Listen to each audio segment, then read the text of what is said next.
You're listening to the Hospitality Strategy Lab. I'm Ashley. Let's talk about something that trips people up when it comes to AI and hospitality.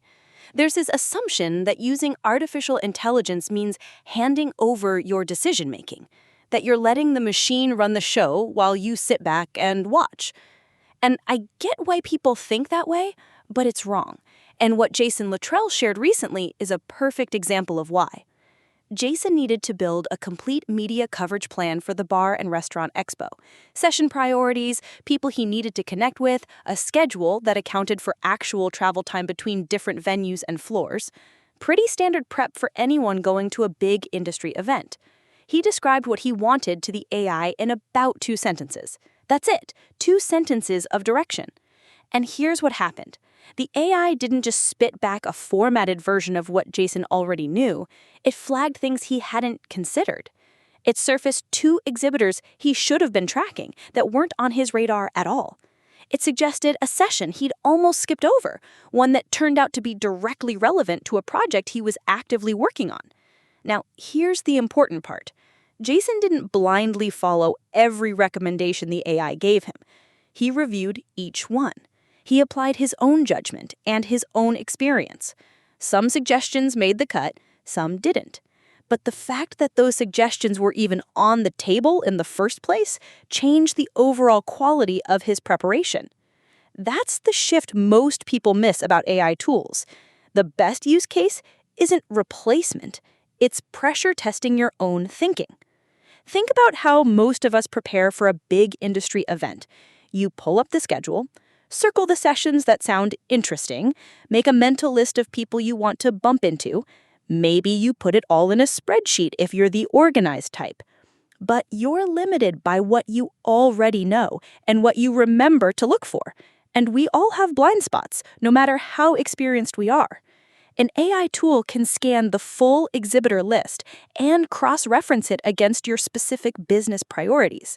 It can identify connections between sessions, speakers, and exhibitors that you wouldn't have made on your own. Not because it's smarter than you, because it's processing more information faster than any single person can. That's the leverage. It's not about outsourcing your brain.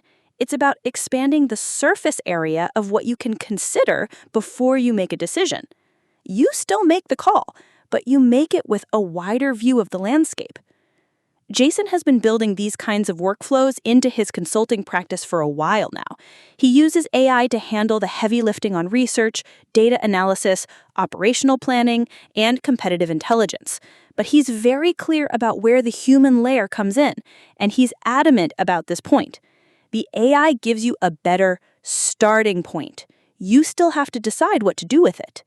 And honestly, that's what separates people who are getting real value from AI tools versus people who are just playing around with them. The people getting real value aren't asking the AI to think for them. They're asking it to think alongside them. There's a massive difference between those 2 approaches. For hospitality operators specifically, this has huge implications. Event planning, vendor research, competitive analysis, menu development, market positioning, staffing optimization. All of these involve processing a lot of information and making judgment calls under pressure. AI doesn't eliminate the judgment call. It makes sure you're not making that call with blind spots you didn't know you had. Here's a practical way to think about it. Next time you're preparing for something big, whether it's a trade show, a menu launch, a new concept pitch, or even a major staffing decision, try this. Do your preparation the way you normally would. Get it to a place where you feel good about it. Then, hand your plan to an AI tool and ask it what you might be missing. Ask it to poke holes in your approach. Ask it to suggest angles you haven't considered. You don't have to accept everything it comes back with, but I would bet real money that you'll find at least 1 or 2 things that genuinely improve your approach. And over time, that compounds. Those marginal improvements in preparation lead to better meetings, stronger partnerships, and sharper decisions. The operators who are going to win in the next few years aren't the ones with the biggest budgets or the most locations. They're the ones who are willing to let a tool challenge their assumptions before they walk into the room. Jason put it simply, The AI isn't replacing his judgment, it's pressure testing it. And the result is that his judgment gets sharper every single time. That's a tool worth using. That's the Hospitality Strategy Lab. I'm Ashley. See you next time.